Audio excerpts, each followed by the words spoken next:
جائیں گے. آج لوگ واویلا مچا رہے ہیں کہ یہ ظلم ہو رہا وہ ظلم ہو رہا ہے، لیکن یہ کہاں دیکھ رہے ہیں کہ ہم لوگ کیا کیا کر رہے ہیں. اگر کوئی آدمی اگر یہ سب گناتا ہے کہ موب لنچنگ ہو رہی ہے مسلمانوں کی، مسلمانوں کا بائیکاٹ ہو رہا ہے، مسلمانوں کو سیاست سے بے دخل کیا جا رہا ہے، مسلمانوں کے کاروبار کو ٹھپ کیا جا رہا ہے، یہ ساری چیزیں گناتے ہیں نا، میں کہتا ہوں کبھی اگر موقع مل جائے تو ایک چارٹ اور بنا لینا، اس کے اندر وہ بھی ساری چیزیں گنا دینا جو ہم اور آپ بھی کر رہے ہیں. گانا سن رہے ہیں، شراب پی رہے ہیں، ناچ رہے ہیں، حرام خوری کر رہے ہیں، سود کھا رہے ہیں، گالی بازی کر رہے ہیں، وہ ساری چیزوں کی لسٹ بناؤ. میں کہتا ہوں ہمارے اوپر جتنا ظلم ہو رہا ہے اس کی لسٹ چھوٹی پڑ جائے گی، اور ہم جو کر رہے ہیں نا اس کی لسٹ بڑی لمبی بنے گی. تو اس کے بعد میں پھر شور مچانے کا کیا مطلب ہو گیا.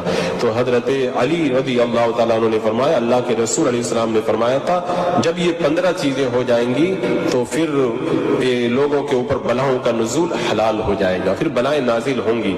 تو یہ